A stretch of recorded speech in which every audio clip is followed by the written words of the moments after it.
आप देख रहे हैं अनहोनी। तो चलिए बढ़ते हैं आज की इस कहानी की ओर।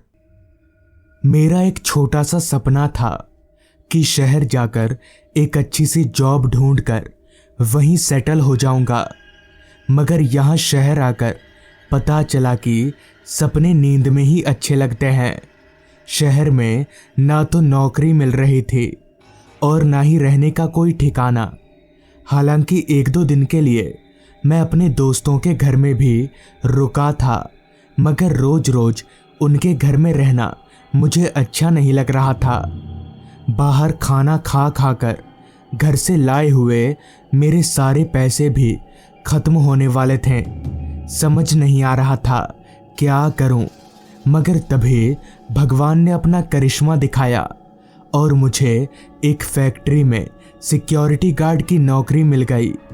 हालांकि मैं इस काम के लिए शहर नहीं आया था, मगर पेट पालने के लिए मुझे कोई ना कोई काम तो चाहिए ही था। इसलिए मैं ये काम करने के लिए राज़ी हो गया। काम ज़्यादा मुश्किल नहीं था, बस मुझे रात भर जागना था। ड्यूटी पर वो मेरी पहली रात थी। मुझे उस जगह पर रखा गया था जहां फैक्ट्री के पुराने मशीनों का मलबा पड़ा हुआ था, यानी फैक्ट्री के पीछे की तरफ। फैक्ट्री बहुत बड़ी थी। हालांकि इतनी बड़ी जगह में मैं अकेला वॉचमैन नहीं था, एक उम्रदराज आदमी भी था, मगर वो फैक्ट्री के गेट पर बैठा हुआ था। जैसे जैसे वक्त बीतता गया, फैक्ट्री में वर्कर्स अपने अपने घर के लिए निकलने लगे।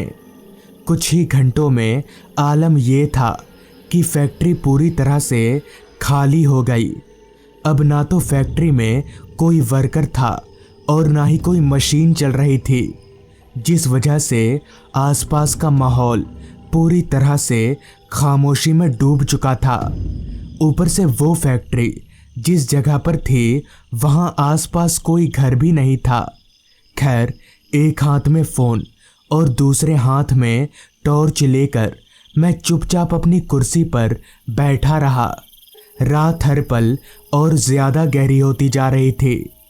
कहीं ना कहीं उस वीराने में खुद को अकेला पाकर मुझे डर भी लग रहा था, क्योंकि ये सिक्योरिटी गार्ड की नौकरी मैं अपनी ज़िंदगी में पहली बार कर रहा था। मैंने सोचा वैसे भी कल सुबह तक मुझे बैठा ही रहना है, तो क्यों ना थोड़ी नींद पूरी कर ली जाए। यही सोचकर मैं अपनी कुर्सी पर बैठे बैठे ही सोने की कोशिश करने लगा। अभी मैंने आंख बंद किया ही था कि तभी मेरे कानों में एक तेज आवाज़ आई, जैसे कोई लोहे की चीज़ धड़ाम से ज़मीन पर गिरी हो।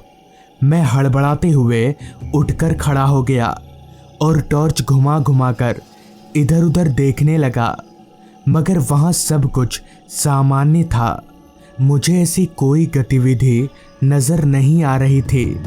मैंने सोचा शायद मलबे में से ही कुछ गिरा होगा और मैं वापस से अपनी कुर्सी पर बैठ गया। अब मेरी नींद उड़ चुकी थी। पता नहीं क्यों, मगर मुझे अंदर से घबराहट महसूस हो रही थी। अभी मैं कुर्सी पर बैठकर अपनी तेज सांसों को सामान्य कर ही रहा था कि तभी फिर से एक बार तेज आवाज़ के चलते मैं चौंक गया, मगर इस बार आवाज़ किसी चीज़ के गिरने की नहीं, बल्कि किसी इंसान के चीखने की थी। मैंने तुरंत अपना टॉर्च जलाया और कुर्सी से उठकर चारों तरफ देखने लगा, मगर मुझे मेरे अलावा वहाँ आसपास ना कोई इंसान दिख रहा था और ना ही इंसान की कोई जात।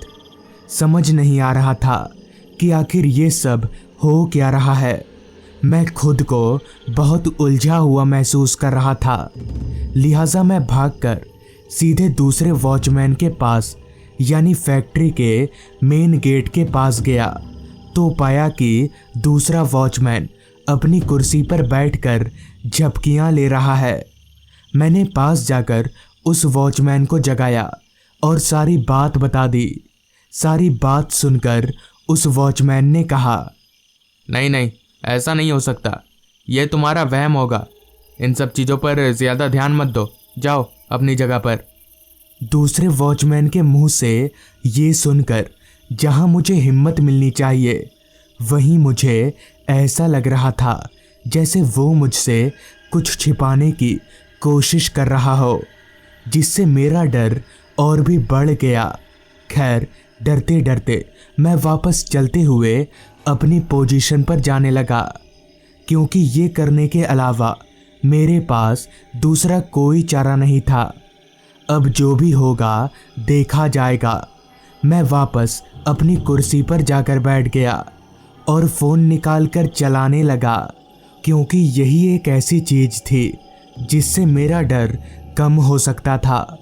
अभी मैं फ़ोन चलाकर टाइम पास कर ही रहा था कि तभी फिर से मुझे किसी आदमी के चीखने की आवाज़ आने लगी, मगर इस बार आवाज़ सुनकर मैं डरा नहीं, बल्कि मैंने सोचा क्यों ना देखा जाए कि ये आवाज़ असल में आ कहाँ से रही है। लिहाजा मैं अपनी कुर्सी से उठा और टॉर्च जलाकर उस आवाज़ की तरफ आगे बढ़ने लगा, लेकिन वो आवाज़ मेरे कानों में ऐसे गूंज रही थी कि पता नहीं चल रहा था आवाज़ कहाँ से आ रही है। लेकिन फिर भी मैं ध्यान से उस आवाज़ के ज़रिए को ढूंढता रहा। ढूंढते ढूंढते मैं अब उस जगह पर आ गया था जहाँ बड़ी मशीनों का मलबा पड़ा हुआ था। तभी मेरी नज़र एक आदमी पर गई, जो कि एक बड़े से लोहे के मलबे के नीचे दबा हुआ था, और वही आदमी ज़ोर ज़ोर से चीख रहा था। मैं दौड़कर उस आदमी के पास गया और उस बड़े से लोहे को हटाने की कोशिश करने लगा, मगर वो लोहा इतना भारी और वज़नदार था कि मुझ अकेले के लिए उसे उठाना तो दूर, हिलाना भी मुमकिन नहीं था। लिहाजा मैंने उस आदमी से कहा, तुम रुको, मैं कुछ करता हूँ। इतना कहकर मैं दौड़ते हुए दूसरे वॉचमैन के पास गया और उसे सारी बात बताई, मगर पता नहीं क्यों दूसरा वॉचमैन मेरी बात पर विश्वास करने को तैयार नहीं था। लेकिन उससे बहुत विनती करने के बाद वो मान गया और मेरे साथ चलने लगा। चलते चलते जब मैं उस बड़े से मलबे के पास पहुंचा, तो मेरी हैरानगी की कोई सीमा ना रही, क्योंकि अब उस मलबे के नीचे कोई नहीं था। मुझे मेरी आंखों पर यकीन नहीं हो रहा था। तभी दूसरे वॉचमैन ने कहा, देखो तुम्हारी तबीयत ठीक नहीं है लगता है, एक काम करो तुम सो जाओ, खामोखा मुझे भी परेशान कर दिया। इतना कहकर वो दूसरा वॉचमैन वहाँ से चला गया।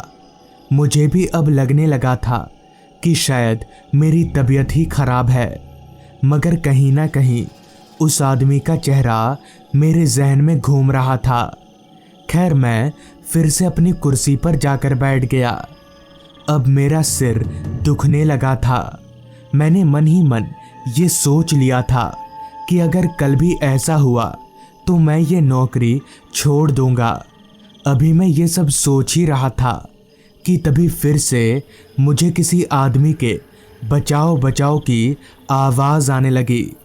अब मैं तंग आ चुका था, इसलिए कुछ देर तक तो मैंने उस आवाज़ को नज़रअंदाज किया, मगर मैं ज़्यादा देर तक ऐसा कर नहीं पाया और फिर से चलते हुए उसी तरफ जाने लगा जहां मैंने मलबे के नीचे आदमी देखा था। उस जगह पर पहुंचकर मैंने देखा कि वो आदमी सच में उसी मलबे के नीचे दबा है, मगर अब उसका चेहरा इतना खौफनाक हो गया था कि उसे शब्दों में बयां कर पाना नामुमकिन है। तभी वो आदमी एक डरावनी सी मुस्कुराहट लिए मेरी ओर पलटा और अपने शरीर को झटका देने लगा, जैसे वो उस मलबे के नीचे से निकलने की कोशिश कर रहा हो। और अपनी इस कोशिश में वो कामयाब भी हो गया। वो मलबे के नीचे से निकला तो सही, मगर उस आदमी का आधा शरीर ही नहीं था, उसके दोनों पैर गायब थे। वो आदमी ज़मीन पर रेंगते हुए मेरी ओर बढ़े आ रहा था। मैं समझ गया कि ये कोई इंसान नहीं है, बल्कि ये कुछ और ही है, और अगर मैं यहाँ रुका तो मैं बच नहीं पाऊंगा। इसलिए मैंने वहाँ से दौड़ लगा दी और भागते हुए दूसरे वॉचमैन के पास पहुँचा। पूरी रात मैंने उस वॉचमैन के पास में ही कटा दी।